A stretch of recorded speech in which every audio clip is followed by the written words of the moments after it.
तत्वों को पावन बनाने की सेवा करो, क्योंकि जब तत्व पावन बनेंगे तब इस सृष्टि पर देवताएं पाव रखेंगे। प्रश्न है, तुम्हारी नई राजधानी में किसी भी प्रकार की अशांति नहीं हो सकती है, क्यों? उत्तर है, क्योंकि वह राजाई तुम्हें बाप द्वारा वर्षे में मिली हुई है। वरदाता बाप ने तुम बच्चों को अभी ही वरदान अर्थात वर्षा दे दिया है, जिस कारण वह अशांति हो नहीं सकते। तुम बाप का बनते हो तो सारा वर्षा ले लेते हो। ओम शांति। बच्चे तो जानते हैं, जिसके हम बच्चे हैं उनको सच्चा साहेब भी कहते हैं, इसलिए आजकल तुम बच्चों को साहेबजादे भी कहते हैं। सच के ऊपर भी एक पौड़ी है, कहावत है, सच खाना सच पहनना। भल यह मनुष्यों की बनाई हुई है, परंतु यह बाप बैठ समझाते हैं। बच्चे जानते हैं, ऊंचे से ऊंचा बाप ही है, जिसकी बहुत महिमा है, जिसको रचयिता भी कहते हैं। परमपिता परमात्मा जो उससे ऊंचे से ऊंचा बाप भी है, परमात्मा भी है, उसकी उनकी बहुत सारी महिमा है और उन्हें रचयिता भी कहते हैं। पहले है बच्चों की रचना। बाप के बच्चे है ना, सब आत्माएं बाप के साथ रहती हैं, उनको कहा जाता है बाप का घर, स्वीट होम। हम आत्माएं सभी परमात्मा के साथ निराकार रूप में, परमात्मा भी निराकार है और हम आत्मा भी निराकार रूप में परम धाम में ही रहती हैं। यह कोई होम नहीं, बच्चों को मालूम है, वह हमारा स्वीटेस्ट बाप है। स्वीट होम है शांति धाम। ये जो कलयुगी दुनिया है, ये हमारा कोई घर नहीं है, हमारा घर है परम धाम। ये दुनिया तो बस चिड़िया रैन बसेरा है, ना घर तेरा है ना घर मेरा है। हम आत्माओं का घर है परम धाम। फिर सतयुग भी स्वीट होम है, क्योंकि वहाँ हर घर में शांति रहती है। यहाँ घर में लौकिक माँ बाप के पास भी अशांति है, तो दुनिया में भी अशांति है। वहाँ तो घर में भी शांति, तो सारी दुनिया में भी शांति रहती है। सतयुगी दुनिया तो शांति से भरी हुई है, सतयुगी दुनिया में शांति है तो घर घर में शांति है। और ये तो कलयुगी दुनिया है, तो बस इस दुनिया में भी अशांति है और अपने अपने लौकिक माँ बाप के पास भी, अपने घर घर में भी यहाँ पर अशांति है। सतयुग को नई छोटी दुनिया कहेंगे। यह पुरानी कितनी बड़ी दुनिया है। सतयुग में सुख शांति है, कोई हंगामे की बात नहीं, क्योंकि बेहद के बाप से शांति का वर्षा मिला हुआ है। सतयुगी दुनिया में सुख और शांति है, वहाँ पर कोई हंगामा नहीं होता है। हम देखते हैं इस दुनिया में कितना हंगामा होता है, तो बाबा कहते हैं हम आत्मा को बाबा से ही शांति का वर्षा मिला हुआ है। गुरु गोसाई आशीर्वाद देते हैं, पुत्रवान भव, आयुष्मान भव। यह कोई नई आशीर्वाद नहीं देते, बाप से तो ऑटोमेटिकली वर्षा मिलता है। अब बाप ने तुम बच्चों को स्मृति दिलाई है, जिस पारलौकिक बाप को भक्ति मार्ग में सभी धर्म वाले याद करते हैं जब दुख की दुनिया होती है। यह है ही पतित पुरानी दुनिया। तो यह हम किसी संत महात्मा के पास जाते हैं, किसी बड़े आदमियों के पास जाते हैं जो अध्यात्म में है, तो वो हमें आशीर्वाद देते हैं, पुत्रवान भव, आयुष्मान भव। मतलब ये तो नॉर्मल है, ये आशीर्वाद वो देते हैं। लेकिन परमपिता परमात्मा ने हम आत्माओं को स्वतः वर्षा देते हैं, शक्तियों का वर्षा, गुणों का वर्षा, शांति का वर्षा। मतलब जो कुछ भी उनके पास है वह सब कुछ हमारा है। तो बाबा ने हमें स्मृति दिलाई है कि भक्ति मार्ग वाले भी, जो दुनिया वाले जो भक्ति मार्ग में भी याद करते हैं कि हम आत्माओं को इस दुख से छुड़ाओ, इस पतित दुनिया से हमें निकालो। तो वो है परमपिता परमात्मा जो इस दुनिया से हम आत्माओं को निकालने वाला है। नई दुनिया में सुख होता है, पुरानी दुनिया में दुख होता है, अशांति का नाम नहीं। नई दुनिया में सुख होता है, अशांति का नाम नहीं होता। अभी तुम बच्चों को तो पवित्र गुणवान बनना है, नहीं तो बहुत सजाएं खानी पड़ेगी। बाप के साथ साथ धर्मराज भी है, हिसाब किताब चुकतू कराने वाला। ट्रिब्यूनल बैठती है ना, पापों की सजाएं तो जरूर मिलेगी। तो हम बच्चों को अभी पवित्र तो बनना ही है, लेकिन उसके साथ साथ गुणवान भी बनना है, क्योंकि अब हमें सजाएं नहीं खानी है। एक तो परमात्मा का रूप है, वो हमारा पिता भी है, शिक्षक भी है और सदगुरु भी है। तीनों रूप में वो हमें बहुत अच्छी रीति से समझाता भी है। लेकिन फिर भी अगर हम उनकी बात नहीं मानेंगे तो उनका एक दूसरा स्वरूप भी है जो धर्मराज का है। तो अगर हम कुछ गलती भी करते हैं तो हमें सजा खाकर भी अपना हिसाब किताब चुकतू करना है। जैसे दुनिया में भी देखते हैं ना, न्याय सभा बैठती है, धर्म सभा बैठती है पापों की सजा देने के लिए। तो वैसे हमें हिसाब किताब चुकतू कर कर जाना है। जो अच्छी रीति मेहनत करते हैं वह थोड़ी ही सजा खाएंगे, पाप की सजा मिलती है, जिसको कर्मभोग कहा जाता है। यह तो रावण का पराया राज्य है, इसमें अपार दुख है। राम राज्य में अपार सुख होते हैं। रावण का राज्य है, पराया राज्य है, इसलिए इसमें दुख तो होगा ही। राम राज्य अपना स्वयं का राज्य है, वहाँ पर सुख ही सुख होता है। तुम समझाते तो बहुतों को हो, फिर कोई झट समझ जाते हैं और कोई देर से समझते हैं। कम समझते हैं तो समझो इसने भक्ति देरी से की है। जिसने शुरू से भक्ति की है वह ज्ञान को भी जल्दी समझ लेंगे, क्योंकि उनको आगे नंबर में जाना है।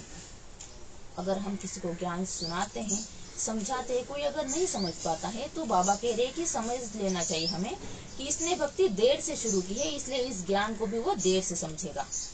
तुम जानते हो हम आत्माएं स्वीट होम से यहाँ आई हुई है। साइलेंस मूवी टॉकी है ना। हम आत्माएं परम धाम से इस दुनिया में आई हुई है। साइलेंस यानी परम धाम, मूवी सूक्ष्मवतन और टॉकी माना ये दुनिया। बच्चे ध्यान में जाते हैं तो सुनाते हैं कि वहाँ मूवी चलती है। उनका कोई ज्ञान मार्ग से ताल्लुक नहीं है। मुख्य बात है अपने को आत्मा समझ बाप को याद करो, बस और कोई बात नहीं। शुरू में जो बच्चे ध्यान में जाते थे तो वहाँ पर वो जब सूक्ष्मतन में जाते थे तो वहाँ पर संकल्पों की भाषा चलती थी, तो कहते वहाँ पर मूवी चलती है। तो बाबा कहते हैं कि ज्ञान मार्ग से उसका कोई ताल्लुक नहीं है। बस मुख्य बात यह है कि हमें अपने आप को आत्मा समझकर बाबा को याद करना है। बाप निराकार, बच्चे भी यानी आत्मा भी इस शरीर में निराकार है और कोई बात ही नहीं उठती। आत्मा का लव तो एक परमपिता परमात्मा के साथ ही है। परमात्मा भी निराकार है और हम आत्माएं भी इस शरीर में निराकार है और कोई बात नहीं। तो आत्मा का जो प्यार है, जो प्रेम है, वो परमपिता परमात्मा के साथ ही रहना चाहिए। शरीर तो सब पतित है, तो पतित शरीर से लव हो न सके। आत्मा भल पावन बन जाती है, परंतु शरीर तो पतित है ना। पतित दुनिया में शरीर पावन बनता ही नहीं। आत्मा को तो यहाँ पावन बनना है, तब इन पुराने शरीरों का विनाश होगा। शरीर पतित है, इस पतित दुनिया में शरीर भी पतित बन चुके हैं और हमारी आत्मा भी पतित ही बनी थी।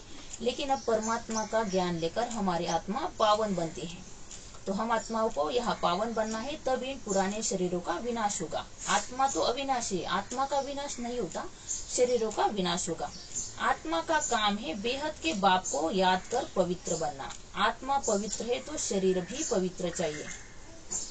अब हम आत्माओं का काम है कि अब हम आत्माओं को स्वयं को आत्मा समझकर परमात्मा को याद करना है, क्योंकि हम तभी पावन बन सकते हैं।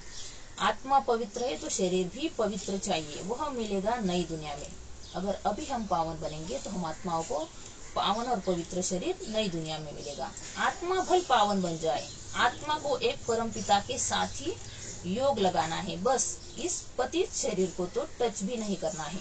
हम आत्माओं को पावन बनना है, परमपिता परमात्मा के साथ योग लगाना है।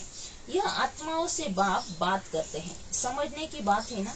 सतयुग से लेकर कलयुग तक शरीरों के साथ लटके हो, बल वहाँ आत्मा और शरीर दोनों पवित्र हैं, वहाँ विकार में जाते नहीं, जिससे शरीर या आत्मा विकारी बने। तो बाबा समझाते हैं कि तुम शुरू से लेकर सतयुग से लेकर कलयुग तक अब तक शरीरों के साथ ही हम लटके। हमारे देह संबंध, हमारे जो संबंध है, शारीरिक संबंध, जो भी संबंध है वो हमारे शरीर के साथ ही है। मित्र संबंध हो, परिवार हो, लेकिन वहाँ सतयुग में आत्मा और शरीर दोनों पवित्र होते हैं, क्योंकि वहाँ विकार में जाते ही नहीं। हर एक की दृष्टि आत्मिक दृष्टि है, हर एक दूसरे को आत्मिक रूप में ही देखता है। वहाँ पर पवित्रता की वो दुनिया है, तो आत्मा और शरीर दोनों पवित्र होते हैं। वहाँ पर विकार में तो कोई जाते नहीं, जिससे शरीर या आत्मा विकारी बने। वल्लभाचारी भी होते हैं, टच करने नहीं देते। तुम जानते हो उन्हों की आत्मा कोई निर्विकारी पवित्र नहीं होती है। वह एक वल्लभाचारी पंथ है, जो अपने को उच्च कुल वाले समझते हैं, शरीर को भी टच करने नहीं देते हैं। यह नहीं समझते कि हम विकारी अपवित्र है तो शरीर भी भ्रष्टाचार से पैदा हुआ है। यह बातें बाप आकर समझाते हैं। तो बाबा उदाहरण दे रहे कि वल्लभाचारी एक पंथ है जो अपने आप को बहुत श्रेष्ठ और उच्च कुल के मानते हैं। वो किसी को भी अपने आप को स्पर्श करने नहीं देते हैं, अपने आप को उच्च कुल के मानते हैं। लेकिन परमात्मा हम आत्माओं को उसके भी आगे का ज्ञान बताते हैं कि वो स्वयं अपने आप को पवित्र बताते हैं। लेकिन भले ही वो शरीर को पवित्र रखते हैं, लेकिन उनकी आत्मा तो अपवित्र है, और उन्होंने जो शरीर अभी लिया है वो शरीर भी भ्रष्टाचार से ही पैदा हुआ है। आत्मा पावन बनती जाती है तो फिर शरीर भी बदली करना पड़े। अगर हमारी आत्मा पावन बनती है तो फिर शरीर भी बदलता है। सत्युग में अगर हम अभी पावन बनते हैं तो सत्युग में हमें शरीर भी पावन ही मिलेगा। पावन शरीर तो तब बने जब 5 तत्व भी पावन बन जाए। सत्युग में तत्व भी पवित्र होते हैं, तब शरीर भी पवित्र बनते हैं। देवताएं पतित शरीर में पतित धरने पर पैर नहीं रखते हैं। हम सत्युग में जाएंगे तो सत्युग में पावन शरीर के साथ साथ तत्व भी पावन होते हैं, पवित्र होते हैं, और वहां पर शरीर भी पवित्र बनते हैं। और देवताएं पतित शरीर में पतित धरनी पर पैर नहीं रखते, क्योंकि देवताओं की आत्मा भी पवित्र स्वच्छ होती है, उनका शरीर भी स्वच्छ और पवित्र होता है, इसलिए वो पवित्र धरनी पर ही रहते हैं। उनकी आत्मा और शरीर दोनों पवित्र पावन होते हैं, इसलिए वह सत्युग में ही पैर धरते हैं। देवताएं सत्युग में ही होते हैं। इस कलयुगी दुनिया में, अपवित्रता भरी इस दुनिया में देवताएं अपना पैर भी नहीं रख सकते। यह है पतित दुनिया। आत्मा पारलौकिक बाप परमात्मा को याद करती है। एक है शारीरिक बाप, एक है अशरीरी बाप। अशरीरी बाप को याद करते हैं क्योंकि उनसे ऐसा सुख का वर्षा मिला है, तो याद करने बगैर रह नहीं सकते हैं। जिन बच्चों ने बाबा को बहुत अच्छी रीति से जाना हो, पहचाना हो, और जिन्हें पता है कि बाबा से हमें क्या मिलने वाला है, तो वो बच्चे बाबा को याद करने बगैर रह नहीं सकते। भले इस समय तमोप्रधान बने हैं तो भी उस बाप को ये जरूर याद करते हैं, परंतु फिर उल्टी शिक्षा मिलती है कि ईश्वर सर्वव्यापी है। फिर इस बात में भी मूंझ पड़ते हैं कि मनुष्य मनुष्य ही बनता है। यह सब भूले बाप आकर समझाते हैं। दुनिया वाले कहते हैं कि ईश्वर सर्वव्यापी है, और दूसरी बात मनुष्य मनुष्य ही बनते हैं, इस बात से वो मूंझ जाते हैं। क्योंकि हमारे जो भक्ति मार्ग में जो भी शास्त्र है उसमें ये बताया हुआ है कि मनुष्य 84 लाख योनियां घूमकर फिर मनुष्य जन्म से मिलता है। तो बाबा हमें ज्ञान देते हैं कि मनुष्य मनुष्य ही बनता है। मनुष्य की आत्मा मनुष्य आत्मा में ही, मनुष्य शरीर में ही जन्म लेती है। बाप एक ही मन मनाभव का मंत्र देते हैं, उनका भी अर्थ चाहिए। अपने को आत्मा समझ बाप को याद करो, बस यही धुन लगी रहे जिससे तुम पावन बन सकेंगे। तो बाबा ने आकर हम आत्माओं को मंत्र दिया हुआ है, मन मनाभव का मंत्र। अपने आप को स्वयं को आत्मा समझकर परमात्मा को हम याद करेंगे। अगर स्वयं को आत्मा समझेंगे, परमात्मा को आत्मा समझेंगे, तो हमें ये स्मृति में आएगा कि इस संसार में रहने वाली जिनसे हमारे संबंध है, रिलेशन से, वो सभी आत्मा है, और आत्मा का वास्तविक गुणधर्म प्यूरिटी है, पवित्रता है। तो हम किसी के प्रति भी हमारी नजर या फिर हमारी दृष्टि गलत नहीं होगी। देवताएं पवित्र है। अब बाप आकर फिर से ऐसा पवित्र बनाते हैं। सामने एम ऑब्जेक्ट रख देते हैं, जो भूत यानी मूर्ति बनाने वाले होते हैं। मनुष्य की सूरत देख झट उनका भूत मूर्ति बना देते हैं, जैसे कि वह जीता जागता सामने बैठा है। तो दुनिया वाले कोई ऐसा आर्टिस्ट इतना परफेक्ट होता है कि जिस किसी की भी उसे अगर मूर्ति बनानी हो, उसके सामने अगर हो, तो उसकी मूर्ति वो इस तरह से बनाता है कि जैसे कि वो मूर्ति भी कोई इंसान ही हो। तो वह तो जड़भूत हो जाते हैं। यहाँ बाप तुमको कहते हैं तुमको ऐसा चैतन्य लक्ष्मी नारायण बनना है। कैसे बनेंगे? मनुष्य से देवता। तुम इस पढ़ाई और प्यूरिटी से बनेंगे। तो बाबा कहते हैं कि दुनिया वाले तो वो जड़ मूर्ति बनाते हैं, लेकिन परमपिता परमात्मा हम आत्माओं को चैतन्य में लक्ष्मी नारायण जैसा बनाना चाहते हैं। तो वो हम आत्माओं को कैसे बनाएंगे? हम कैसे बनेंगे लक्ष्मी नारायण जैसे? तो इस पढ़ाई से देवता, हम इस पढ़ाई से देवता बनेंगे, इस पढ़ाई से और प्यूरिटी से बनेंगे। लेकिन इस पढ़ाई का आधार भी है प्यूरिटी। अगर हमारे अंदर प्यूरिटी जितनी ज्यादा होगी, उतना हम इस ज्ञान को बहुत अच्छी रीति से धारण करेंगे। जैसे अगर हम देखते हैं कि अगर अच्छी जमीन होती है, तो उस जमीन में अगर कोई घास फूस ना हो तो उसमें पीक बहुत अच्छी रीति से आता है। लेकिन अगर उसमें घास फूस हो तो उसमें जो पीक आता है, जो भी बीज हमने डाला है, वो उतनी अच्छी रीति से नहीं बढ़ता। इसलिए इस पढ़ाई में भी हमें प्यूरिटी का बहुत ध्यान रखना है। अगर पवित्रता हम आत्माओं के अंदर है, तो इस ज्ञान की धारणा भी हमारे अंदर बहुत जल्दी और बहुत अच्छे से होती है। यह स्कूल है ही मनुष्य से देवता बनने का। वह जो मूर्ति आदि बनाते हैं उसको आर्ट कहा जाता है। हुबहू आदि बनाते हैं, इसमें हुबहू की तो बात ही नहीं। यह तो जड़ चित्र है। वहाँ तो तुम नेचुरल चैतन्य बनेंगे ना। दुनिया वाले तो यहाँ जड़ चित्र बनाते हैं, लेकिन परमपिता हम आत्माओं को वहाँ पर नेचुरल चैतन्य बना रहे हैं। 5 तत्वों का चैतन्य शरीर होगा। यह तो जड़ चित्र मनुष्यों का बनाया हुआ है। हुबहू तो हो न सके, क्योंकि देवताओं का फोटो तो निकल न सके। ध्यान में बस साक्षात्कार करते हैं परंतु फोटो निकाल न सके। ध्यान में आत्मा भले साक्षात्कार कर सकती है लेकिन उसका फोटो तो नहीं निकाल सकती। कहेंगे हमने ऐसा दीदार किया, चित्र तो न खुद न कोई और बना सके। खुद ऐसा तब बनेंगे जब बाप से नॉलेज लेकर पूरी करेंगे, तब हूबहू कल्प पहले मिसल बनेंगे। यह कैसा कुदरती वंडरफुल ड्रामा है। बाप बेट यह कुदरती बातें समझाते हैं। मनुष्य को तो यह बातें ख्याल में भी नहीं रहती है। उन्हों के आगे जाकर माथा टेकते हैं, समझते हैं यह राज्य करके गए हैं परंतु कब। समझते भी उनका राज्य था, वो राज्य करके गए, लेकिन वो कब राज्य कर गए ये नहीं पता, यह पता नहीं है। फिर कब आएंगे व क्या करेंगे कुछ भी पता नहीं। हम भी इस बात से अनजान थे, लेकिन जब बाबा आए, बाबा ने हम आत्माओं को ज्ञान दिया, तब ये बातें हमें समझ में आई। तुम जानते हो सूर्यवंशी चंद्रवंशी जो होकर गए वह हूबहू फिर से बनेंगे जरूर इस नॉलेज से। जो सूर्यवंशी जो चंद्रवंशी जो होकर गए हैं वो फिर से बनेंगे इसी नॉलेज से। इतना हमें इम्पोर्टेंस इस ज्ञान को देना चाहिए। वंडर है ना। तो अब बाप समझाते हैं ऐसा पुरुषार्थ करने से तुम सो देवता बनेंगे। एक्टिविटी वही चलेगी जो सतयुग त्रेता में चली है। कितना वंडरफुल ज्ञान है। यह बुद्धि में ठहरे भी तब जब दिल की सफाई हो। बाबा का ज्ञान हमारे बुद्धि में तब बैठेगा जब हमारा दिल साफ और स्वच्छ होगा। सबकी बुद्धि में यह बातें ठहर न सके। मेहनत चाहिए, मेहनत बिगर कोई फल थोड़े ही मिल सकता है। बाप तो पुरुषार्थ कराते रहते हैं, फल ड्रामा अनुसार ही होता है परंतु पुरुषार्थ तो करना होता है।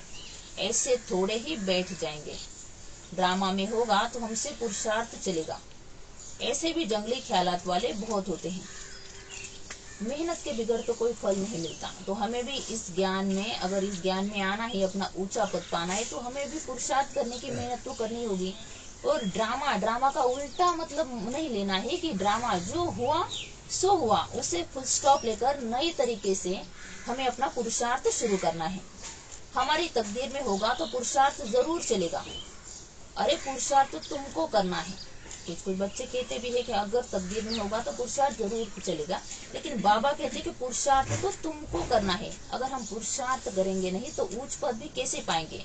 हमारे में जो पुराने संस्कार है वो संस्कारों को हम नए संस्कारों में कैसे परिवर्तित करेंगे। पुरुषार्थ और प्रारब्ध होती है। मनुष्य पूछते हैं पुरुषार्थ बड़ा या प्रारब्ध बड़ी। अब बड़ी तो प्रारब्ध होती है परंतु पुरुषार्थ को बड़ा रखा जाता है जिससे प्रारब्ध बनती है। पुरुषार्थ बड़ा या प्रारब्ध बड़ी, ये भी प्रश्न है। तो बाबा कहते कि अवश्य ही प्रारब्ध तो बड़ी है, लेकिन किसके आधार पर प्रारब्ध बनेगी। पुरुषार्थ के आधार पर ही हमारी प्रारब्ध बनेगी, पुरुषार्थ के आधार पर ही हमारा भाग्य बनेगा। हर एक मनुष्य मात्र को पुरुषार्थ से ही सब कुछ मिलता है। जो भी मनुष्य है, अगर मनुष्य से देवता हम आत्माओं को बनना है, उच्च पद पाना है, तो पुरुषार्थ से ही हमें सब कुछ मिलेगा। बिना पुरुषार्थ हम आत्माओं को कुछ भी नहीं मिलेगा। कोई ऐसे भी पत्थर बुद्धि हो पड़ते हैं जो उल्टा उठा लेते हैं, समझा जाता है इनकी तकदीर में नहीं है, टूट पड़ते हैं। यहाँ बच्चों को कितना पुरुषार्थ कराते हैं, रात दिन समझाते रहते हैं, अपने कैरेक्टर्स जरूर सुधारने हैं।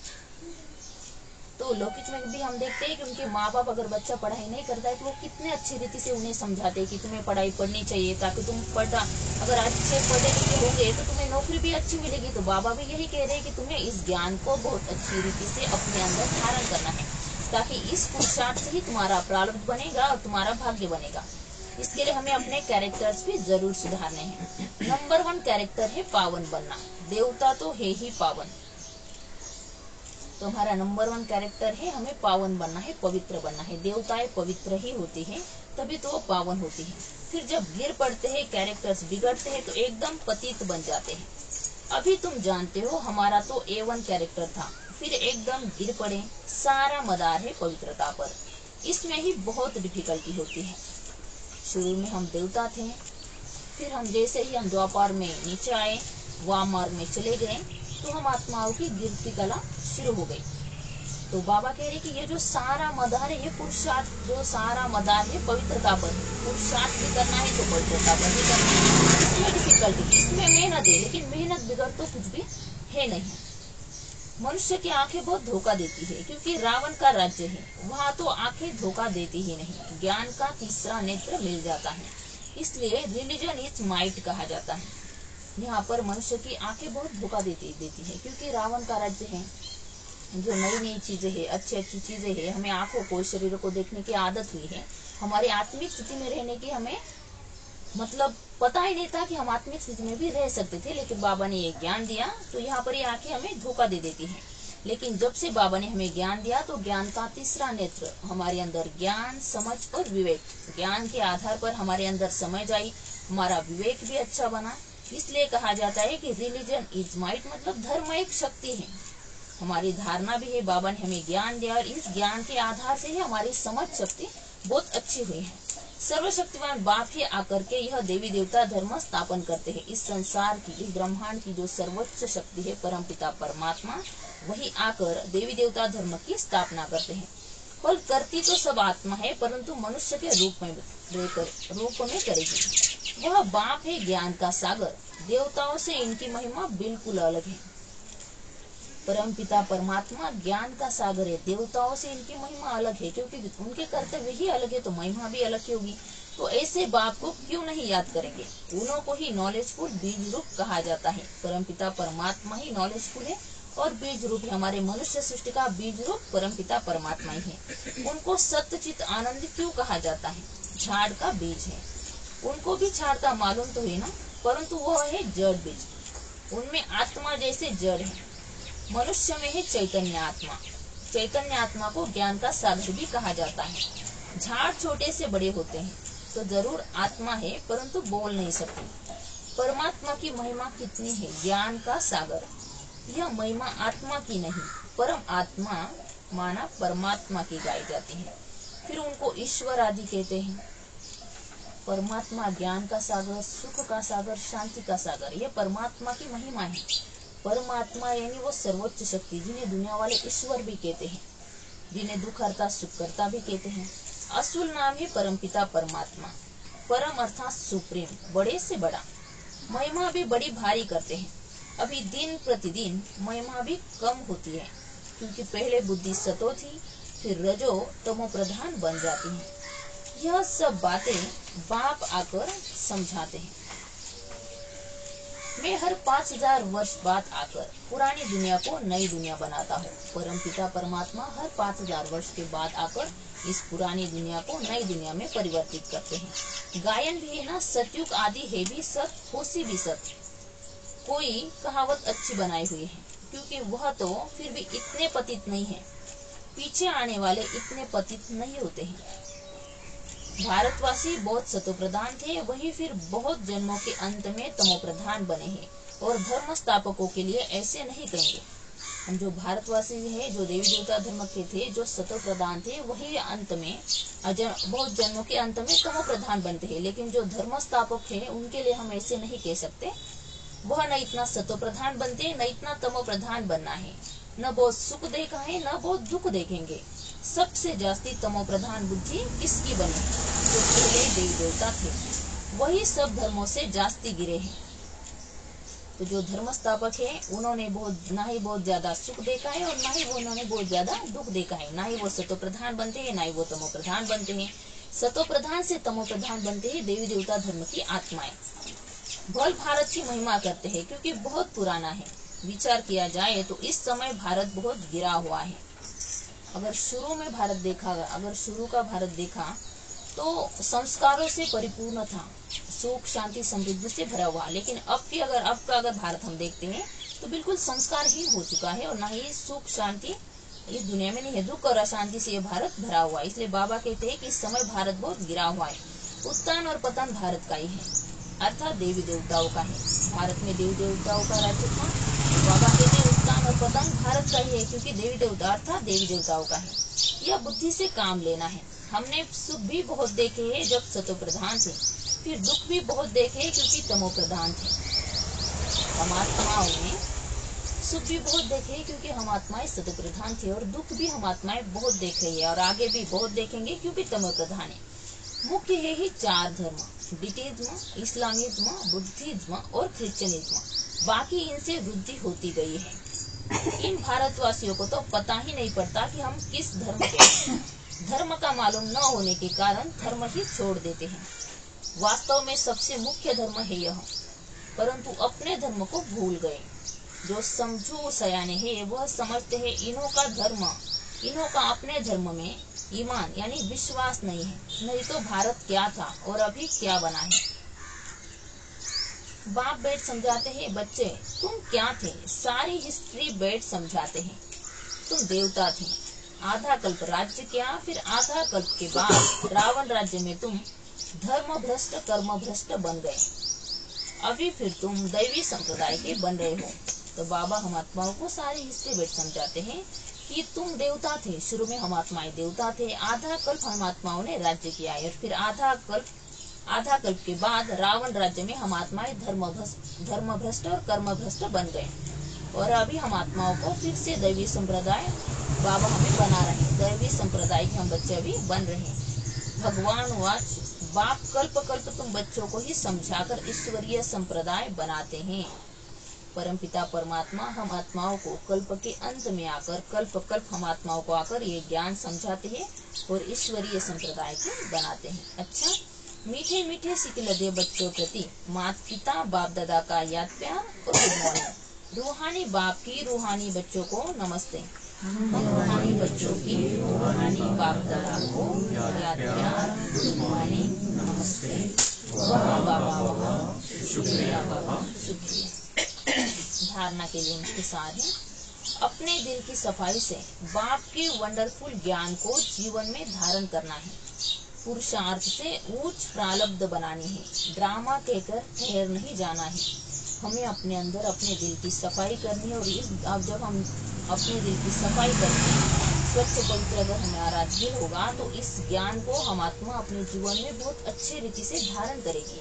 और इस ज्ञान को धारण करने से हमारे पुरुषार्थ भी अच्छा रहेगा और हमारी प्रारब्ध भी बहुत ऊंची बनेगी। ड्रामा कहकर हमें ठहर नहीं जाना है, ड्रामा जो हुआ उसके लिए फुल स्टॉप, आगे के लिए नया पुरुषार्थ की तरफ हमें ध्यान देना है। रावण राज्य में क्रिमिनल आंखों के धोखे से बचने के लिए ज्ञान के तीसरे नेत्र से देखने का अभ्यास करना है। ज्ञान का तीसरा नेत्र बाबा ने हमें जो ज्ञान दिया है, उस ज्ञान के आधार से हमें अपने समझ को बढ़ाना है और अपनी आंखों को भी अच्छी और पावन बनाना है। पवित्र अपने दृष्टि को भी पवित्र रखना है। पवित्रता जो नंबर 1 कैरेक्टर है उसे ही धारण करना है। इस संसार में अगर कोई बड़ा है तो वो पवित्रता इस संसार में सबसे बड़ी है। अगर पवित्रता प्यूरिटी हमारे अंदर है, फिर बाकी जो गुण है वो भी अपने आप हमारे अंदर स्वयं धारण होना शुरू होते हैं। वरदान है, ब्राह्मण जन्म की जन्मपत्री को जान, सदा खुशी में रहने वाले श्रेष्ठ भाग्यवान भव। ब्राह्मण जीवन नया जीवन है। ब्राह्मण आदि में देवी देवता है और अभी बीके हैं। हम आत्माओं का ब्राह्मण जीवन नया जीवन है। हम ब्राह्मण आत्माएं आदि में देवी देवता थे और अभी बीके हैं, मतलब आदि में देवी देवता अच्छे संस्कारों से भरी हम आत्माएं थी, सर्वगुण संपन्न थी, और अभी बीके हैं मतलब परमात्मा की छत्र छाया के अंदर ही हम आत्माएं हैं। ब्राह्मणों की जन्मपत्री में तीनों ही काल अच्छे से अच्छा है, जो हुआ वह भी अच्छा, और जो हो रहा है वो अच्छा और अच्छा, और जो होने वाला है वह बहुत बहुत अच्छा। ब्राह्मण जीवन की जन्मपत्री सदा ही अच्छी है, गारंटी है। तो सदा इसी खुशी में रहो कि स्वयं भाग्य विधाता बाप ने भाग्य की श्रेष्ठ रेखा खींच दी है, अपना बना लिया। तो हमारी ब्राह्मण जीवन की जो जन्मपत्री है वो अच्छी है। इस बात की हमें गारंटी होनी चाहिए कि हमारा जो रक्षक है वह परमपिता परमात्मा है। स्वयं भाग्य विधाता परमात्मा ने भी श्रेष्ठ भाग्य की रेखा हम आत्माओं के लिए खींच दी है, हमें अपना बना लिया है। स्लोगन है, एक रस स्थिति का अनुभव करना है तो एक बाप से सर्व संबंधों का रस लो। अगर हम आत्माओं को एक रस स्थिति का अनुभव करना है तो हमें सभी संबंध परमपिता परमात्मा के साथ जुटाने हैं। अच्छा, ओम शांति।